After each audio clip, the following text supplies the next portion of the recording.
ಪೆಹಲ್ಗಾಮ್ನಲ್ಲಿ ಉಗ್ರರ ದಾಳಿಗೆ 26 ಅಮಾಯಕರು ಹತ್ಯೆಯಾಗಿದ್ದರು. ಪೆಹಲ್ಗಾಮ್ ದಾಳಿಗೆ ಪ್ರತೀಕಾರವಾಗಿ ಆರಂಭಿಸಿದ್ದ ಆಪರೇಷನ್ ಸಿಂಧೂರಕ್ಕೆ ಪಾಕಿಸ್ತಾನ ಬೆದರಿ ಬೆಂಡಾಗಿ ಹೋಗಿದೆ.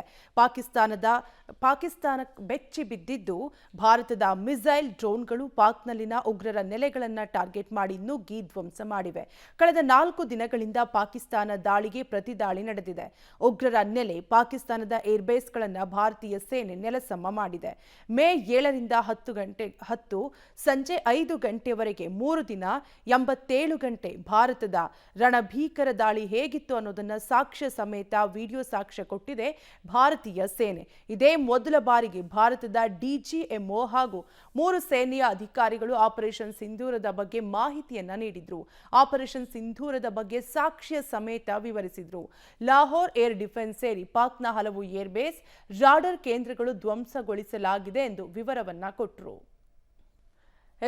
ದಾಳಿಗೂ ಮೊದಲು ಮತ್ತು ದಾಳಿಯ ನಂತರ ಯಾವ ರೀತಿಯಾಗಿ ದೃಶ್ಯಾವಳಿಗಳಿತ್ತು ಅನ್ನೋದನ್ನ ನೀವು ಕೂಡ ಪಬ್ಲಿಕ್ ಟಿವಿಯ ಸ್ಕ್ರೀನ್ ಮೇಲೆ ಗಮನಿಸ್ತಾ ಇರಬಹುದು. ಲಷ್ಕರ್ ಜೈಷ್ ಉಗ್ರ ಶಿಬಿರಗಳನ್ನ ಭಾರತೀಯ ಸೇನೆ ನೆಲಸಮಗೊಳಿಸಿದ್ದು, ಸರ್ಗೋದಾ ಏರ್ಬೇಸ್ ಧ್ವಂಸದ ಬಗ್ಗೆ ಸಾಕ್ಷಿ ಸಮೇತ ಭಾರತೀಯ ಸೇನೆ ಧ್ವಂಸ ಮಾಡಿದೆ. ಈಗ ನೀವು ನೋಡ್ತಿರುವಂತಹ ದೃಶ್ಯ ಮುರಿತ್ಗೆ ಉಗ್ರರ ನೆಲೆ, ಉಗ್ರರ ಅಡಗುತಾಣ. ಇದು ದಾಳಿಗೂ ಮೊದಲು ಯಾವ ರೀತಿಯಾಗಿತ್ತು, ದಾಳಿಯ ನಂತರ ಯಾವ ರೀತಿಯಾಗಿತ್ತು ಅನ್ನುವಂತಹ ದೃಶ್ಯಾವಳಿಗಳನ್ನ ಗಮನಿಸ್ತಾ ಇರಬಹುದು. ಈ ಚಿತ್ರವನ್ನ, ಈ ಫೋಟೋವನ್ನ ಭಾರತೀಯ ಸೇನೆ ಬಿಡುಗಡೆ ಮಾಡಿದೆ. ಇನ್ನು ಬವಲ್ಪುರ್ ಉಗ್ರರ ನೆಲೆ ದಾಳಿಗೂ ಮೊದಲು ಯಾವ ರೀತಿಯಾಗಿತ್ತು, ದಾಳಿಯ ನಂತರ ಯಾವ ರೀತಿಯಾಗಿತ್ತು ಅನ್ನುವಂತಹ ಫೋಟೋವನ್ನು ಕೂಡ ಭಾರತೀಯ ಸೇನೆ ಬಿಡುಗಡೆ ಮಾಡಿದ್ದು, ಒಟ್ಟಾರೆಯಾಗಿ ಸಾಕ್ಷಿ ಸಮೇತ ಭಾರತೀಯ ಸೇನೆ ಒಂದೊಂದೇ ಫೋಟೋಗಳನ್ನ ಬಿಡುಗಡೆ ಮಾಡಿದೆ.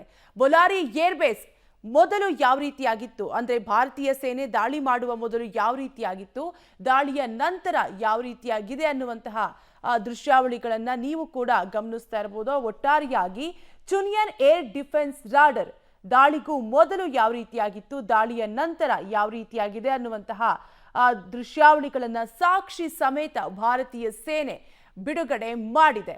ಒಟ್ಟಾರೆಯಾಗಿ ಭಾರತೀಯದ ಪ್ರತಿದಾಳಿಗೆ ಪಾಕಿಸ್ತಾನ ಪತ್ರಗುಟ್ಟಿ ಹೋಗಿದ್ದು, ಪಸ್ರೂರ್ ಏರ್ ಡಿಫೆನ್ಸ್ ರಾಡರ್ ದಾಳಿಗೂ ಮೊದಲು ಯಾವ ರೀತಿಯಾಗಿತ್ತು, ದಾಳಿಯ ನಂತರ ಯಾವ ರೀತಿ ಛಿದ್ರವಾಗಿದೆ ಅನ್ನುವಂತಹ ಫೋಟೋವನ್ನ ಗಮನಿಸಬಹುದು. ಇನ್ನು ರಹೀಮ್ ಯಾರ್ಖಾನ್ ಏರ್ಬೇಸ್ ದಾಳಿಗೂ ಮೊದಲು ಯಾವ ರೀತಿಯಾಗಿತ್ತು, ದಾಳಿಯ ನಂತರ ಯಾವ ರೀತಿಯಾಗಿದೆ ಅನ್ನುವಂತಹ ಫೋಟೋವನ್ನ ನೀವು ಕೂಡ ಗಮನಿಸ್ತಾ ಇರಬಹುದು. ಒಟ್ಟಾರೆಯಾಗಿ ಭಾರತೀಯ ಸೇನೆ ಕೊಟ್ಟ ಕೌಂಟರ್ ಅಟ್ಯಾಕ್ಗೆ ಪಾಕಿಸ್ತಾನ ಪತ್ರಗುಟ್ಟಿ ಹೋಗಿದೆ. ಇನ್ನು ಸರ್ಗೋದಾ ಏರ್ಬೇಸ್ ದಾಳಿಗೂ ಮೊದಲು ಯಾವ ರೀತಿಯಾಗಿತ್ತು, ದಾಳಿಯ ನಂತರ ಯಾವ ರೀತಿಯಾಗಿತ್ತು ಅನ್ನುವಂತಹ ಫೋಟೋವನ್ನು ಕೂಡ ಸಾಕ್ಷಿ ಸಮೇತ ಭಾರತೀಯ ಸೇನೆ ಫೋಟೋವನ್ನ ಬಿಡುಗಡೆ ಮಾಡಿದೆ. ಈಗ ನೀವು ನೋಡ್ತಿರುವಂತದ್ದು ಸರ್ಗೋದಾ ಏರ್ಬೇಸ್ ಮೊದಲು ಯಾವ ರೀತಿಯಾಗಿತ್ತು, ತದನಂತರ ಯಾವ ರೀತಿಯಾಗಿತ್ತು ಅನ್ನುವಂತಹ ಫೋಟೋವನ್ನ ಭಾರತೀಯ ಸೇನೆ ಬಿಡುಗಡೆ ಮಾಡಿದೆ.